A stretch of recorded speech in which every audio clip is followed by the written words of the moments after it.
Quédate a disfrutarlo, que juntos somos un montón. Y a este montón que juntos somos, si dejamos de estar juntos no somos más este montón, le proponemos a partir de este momento nuestro cotidiano ejercicio de radio. De lunes a viernes, de 14 a 16, aquí en la AM530. Somos Radio, la radio de Madres de Plaza de Mayo. Tenemos para proponerles un pacto de imaginaciones. Eve Bonafini decía, cuando lo pensamos un poco, la radio es un asunto que nos funciona en los teatros de la mente. Porque en los teatros de la mente le sumamos con la imaginación al estímulo de los sonidos, de las palabras, de la música, nuestro propio arsenal de recuerdos. Y entonces se puede escuchar la radio con más de un sentido conectado. A veces los recuerdos tienen imágenes, a veces tienen perfume. A veces le ponemos a una descripción nuestra propia impresión al respecto. Seguramente acontece casi todo el tiempo, lo percibamos o no. Por ende, pretendemos que un programa sea como una especie de viaje. Imaginamos un viaje en un avión, creemos que lo hacemos no para alejarnos, apartarnos o no ver la realidad, sino para adquirir otros puntos de vista sobre ella. Y por eso nos parece central trabajar sobre la agenda propia. Hoy es un día de miércoles, otra vez marcha de jubilados, otra vez un fuerte operativo policial en la zona de Congreso, donde está la AM530, otra vez ese ballet de la situación social y política en la Argentina, la miramos todo el tiempo interactuamos con ella, pero creemos que es necesario también plantearnos otros universos, porque si el único universo es el de la realidad según la comunicación concentrada, estamos fritos. Estamos presos de una sola lógica y a veces para salir de un laberinto, decía Leopoldo Marechal, es bueno pensar en salir por arriba.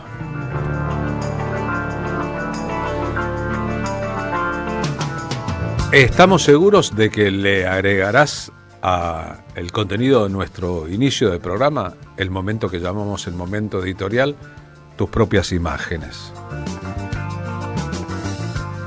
Al final de su vida, vivió 89 años, murió un día como hoy, el 25 de junio de 2019, hace 6, a Isabel Sarli el Estado argentino la consideró, la declaró y empezó a pagarle un sueldo al respecto con un grado importante en el Estado, embajadora de la cultura popular.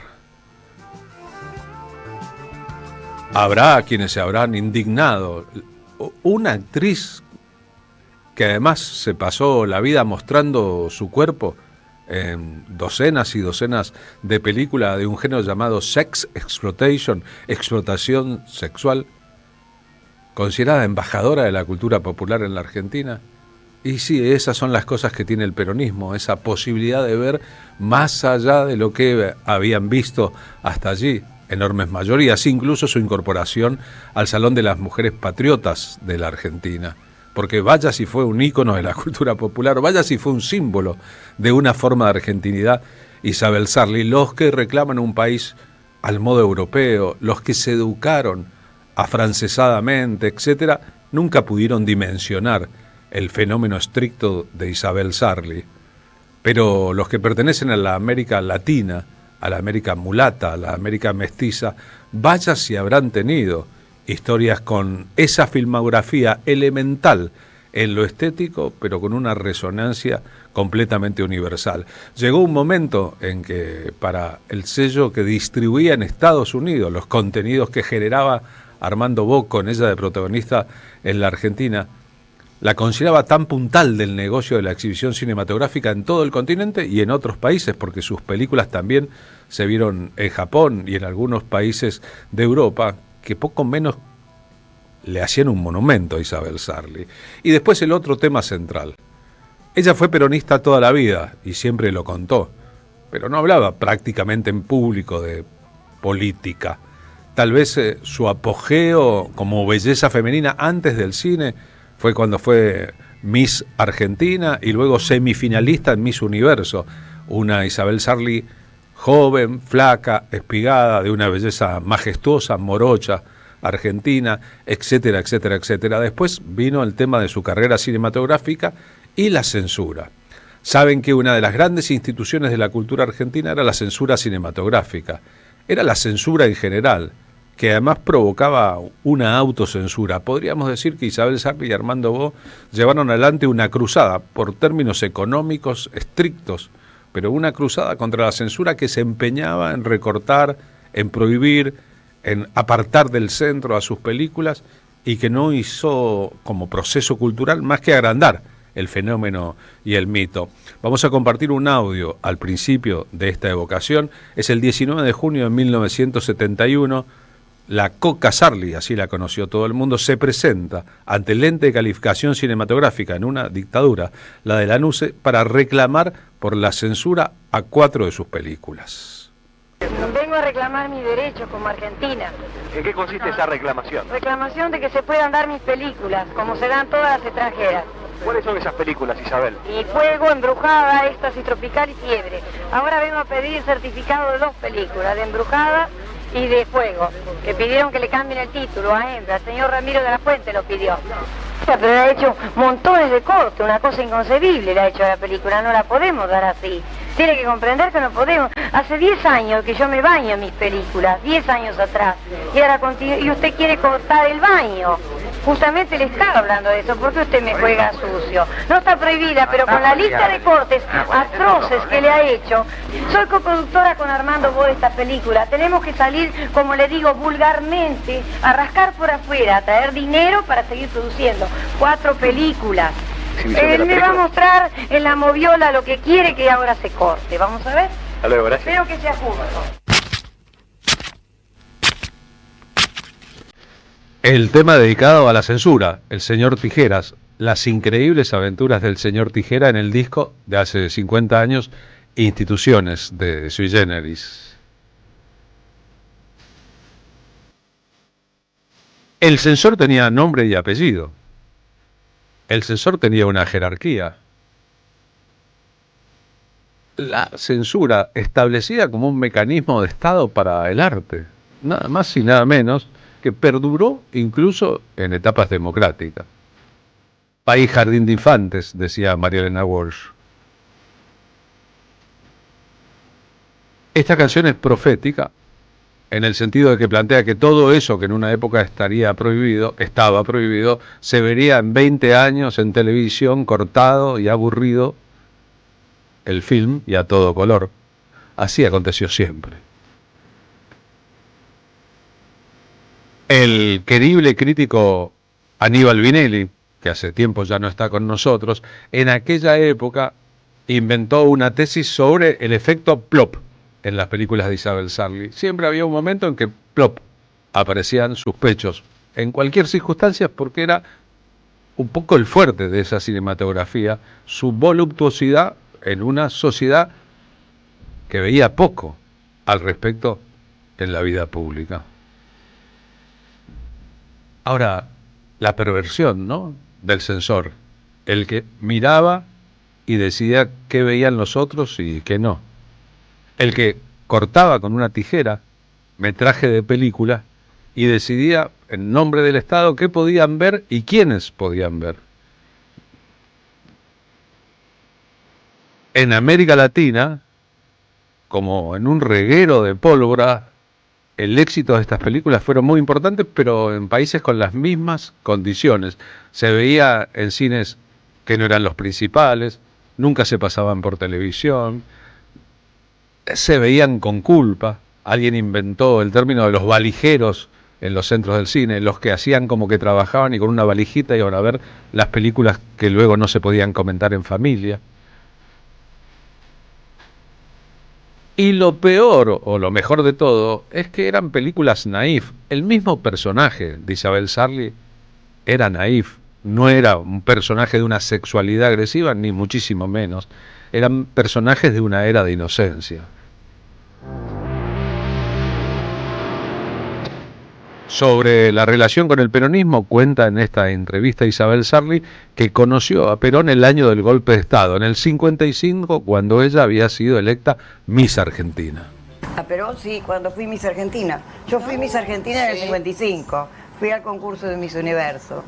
Y entonces León Boucher, que era de prensa y difusión, un periodista muy renombrado de entonces, me llevó a visitar al general. Me atendió muy bien, una maravilla, una labia fabulosa. Sí.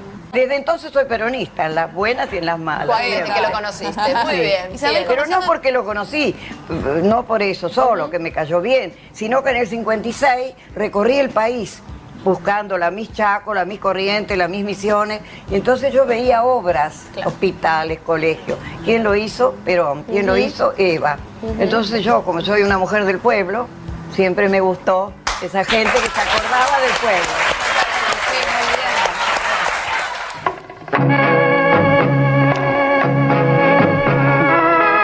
Desde su debut en la adaptación a su modo del Trueno entre las hojas del escritor paraguayo Augusto Roa Bastos en adelante, una porción de la cinematografía de Isabel Sarli planteó, armando voz de por medio, un mundo tropical. Películas filmadas en la Mesopotamia, en Paraguay, en que el calor y la sexualidad iban de la mano.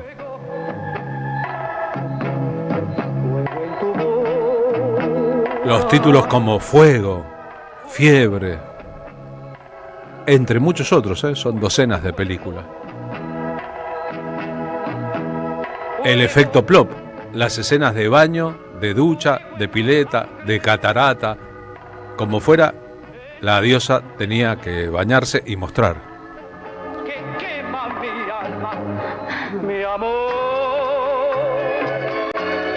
Una estética completamente enfrentada, si se quiere, a las estéticas cool, al cine de vanguardia europeo, a la influencia de la Nouvelle Vague sobre el cine argentino. Sin embargo, uno de los grandes directores como Leopoldo Torre Nilsson terminó convocándola como estrella de 70 veces 7. Una obra construida a partir de dos relatos patagónicos de Dalmiro Sáez. Porque he aquí el otro asunto. La Argentina tropical, fogosa, caliente, y la Patagonia. La Argentina fría, helada, de paisajes y vastedades. Dos de los territorios de esa obra que, si la consideramos en conjunto, a pesar de la elementalidad de la gramática, de la pereza de las actuaciones, a pesar del universo en que se rodaba y el destino final, constituyen en sí mismo un capítulo importante de la historia del cine en la Argentina. En la historia del cine en la Argentina, cuando se recuerdan las grandes frases, Héctor Alterio, la puta que vale la pena estar vivo, Federico Lupe, Arteche, la puta que te parió, sobresale una frase de Isabel Sarli que, como otras de la historia del cine, tócala de nuevo, Sam, nunca ocurre eso. En Casablanca quizás esté levemente variada. Quizás ella dijo, ¿qué pretende de mí? No, ¿qué pretende usted de mí? En la película Y el demonio creó a los hombres. ¿Por qué me persigue? ¿Qué pretende de mí? ¿Qué pretende de mí? Más de una vez en que tuve la oportunidad de entrevistar por radio a Isabel Sarli, le pedí que por favor, para que la grabáramos y quedara, dijera nuevamente aquella frase que ha dado la vuelta a nuestro imaginario.